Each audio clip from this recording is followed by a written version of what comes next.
¿Qué tal? ¿Cómo están? Bienvenidos. Hoy es 19 de marzo de 2026 y como siempre les traemos el resumen con lo más importante de la sección nacional y el mundo del periódico El Vigía. Tenemos mucho de qué hablar, desde los retos de la economía mexicana hasta las tensiones que están marcando la agenda global. Así que arrancamos. Y bueno, vamos a empezar con un tema que nos pega a todos en el bolsillo, la economía. Vamos a echarle un ojo a las cifras clave del crecimiento y el empleo aquí en México para entender qué está pasando realmente en el día a día. Y es que miren, el panorama de la economía mexicana presenta unos desafíos, vaya, bastante serios para el bienestar de la gente. Los números nos pintan un cuadro complicado. Y aquí está el número que, la verdad, preocupa.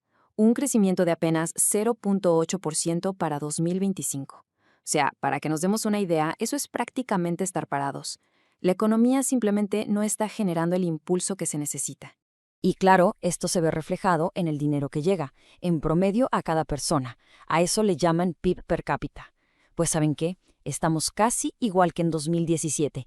Imagínense, casi una década sin que el poder de compra mejore de verdad. Y justo sobre esto, Fausto Hernández Trillo, del CIDE, lo pone en palabras muy claras. Él dice, un país que no crece no puede crear empleo digno, y si no crea empleo digno, pues no hay un aumento en el ingreso de las familias. Es un círculo vicioso clarísimo. El impacto de esto es de verdad brutal en sectores tan importantes como la manufactura. Fíjense en estos datos, el empleo se cayó un 2.52% anual. Es el peor enero en 17 años. Y lo que es más alarmante, llevan 35 meses, casi 3 años, que esto va para atrás. Bueno, vamos a dejar un momento los números grandes, los de la macroeconomía, para pasar a los hechos que han marcado al país estos días. Porque estos desafíos se ven muy de cerca en sucesos bien concretos, desde un accidente industrial hasta un golpe contra el crimen organizado. Esta imagen que vemos, la verdad es que habla por sí sola. El incendio en la refinería Olmeca Dos Bocas. Un evento terrible que no solo costó vidas, sino que otra vez pone sobre la mesa el tema de la seguridad en la infraestructura energética del país. Pero más allá de los fierros y la infraestructura, está la parte más dolorosa, el costo humano. Murieron 5 personas. Y ojo, 4 de ellas no eran de planta, eran trabajadores externos, como los guardias Diana Gómez y Fernando Arias. Hoy, sus familias se sienten abandonadas y están peleando por el apoyo y la indemnización que les corresponde. Y aquí es donde la cosa se pone más preocupante. Esto no fue un accidente aislado o un chispazo. La refinería de Dos Bocas, que es un proyecto insignia, tiene ya todo un historial de problemas de seguridad. Desde el 2020 hemos visto explosiones, incendios. Esto levanta preguntas muy serias sobre cómo se están haciendo las cosas allá. Cambiando de tema, pero sin dejar los sucesos clave, vamos al frente de la seguridad. Aquí, las autoridades anunciaron un golpe que consideran importante contra el crimen organizado. Se trata de la captura en la Ciudad de México de La Maracucha, a quien señalan como una operadora clave del cártel transnacional Tren de Aragua. Y para darnos una idea de la red que manejaba, nomás chequen los cargos que enfrenta.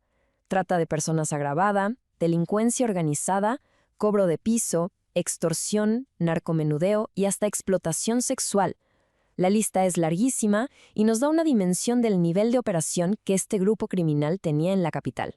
A ver, con todo esto que hemos visto, hacemos una pequeña pausa para la pregunta del día. Teniendo un panorama de economía estancada por un lado y retos de seguridad tan fuertes por el otro, ¿en qué debería enfocarse el país como máxima prioridad? ¿En crear empleos o en reforzar la seguridad pública? Es una pregunta difícil, sin duda alguna. Ok, ahora vamos a levantar la vista y ver qué está pasando fuera de nuestras fronteras. Porque hay un par de focos de conflicto que, aunque parezcan lejanos, están generando tensiones con repercusiones que nos llegan a todos. Tenemos 2 frentes principales. Por un lado, la cosa se está poniendo tensa entre Cuba y Estados Unidos con una crisis económica muy fuerte en la isla. Y por el otro, algo que preocupa a todo el mundo, una escalada militar entre Israel e Irán, que ya está causando una crisis energética. A ver, veamos el caso de Cuba. La situación allá es muy, muy crítica. El presidente Díaz-Canel acusa directamente a Estados Unidos de una guerra económica, mientras que desde Washington, pues presionan y dicen que la isla es un estado fallido. Y en medio de este pleito, la ONU ya está advirtiendo de una crisis humanitaria. Falta combustible, lo que afecta a cosas tan básicas como la luz o incluso las cirugías en los hospitales. Y luego, en Medio Oriente, la situación se ha calentado de una forma alarmante. Miren la secuencia. Todo empezó con ataques de Israel a la cúpula de seguridad de Irán. Luego, los bombardeos se fueron a la infraestructura energética, que es clave. Irán obviamente respondió con misiles y ataques en el Golfo Pérsico. El resultado, un golpe directo al mercado petrolero de todo el mundo. Y si quieren ver el impacto en un solo número, aquí está. $108 por barril de petróleo. 108. Es un aumento de casi el 50% desde que empezó el conflicto. Y esa es la consecuencia más clara, la que vemos en el precio de la gasolina y de muchísimas otras cosas en todo el planeta. Y para ir cerrando, nos gustaría dejarles una reflexión, con un refrán que seguro han escuchado. De aquellos polvos, estos lodos. Y es que encaja perfecto, ¿no? Nos recuerda que las crisis que vemos hoy, tanto aquí en México como en el mundo, no salieron de la nada. Son el resultado directo de acciones y decisiones del pasado que hoy nos están pasando la factura. Y bueno, con esta reflexión llegamos al final de nuestro resumen de hoy. Les invitamos como siempre a que nos sigan en todas las redes sociales del periódico El Vigía para que no se pierdan nuestros demás resúmenes informativos. Muchísimas gracias por habernos acompañado.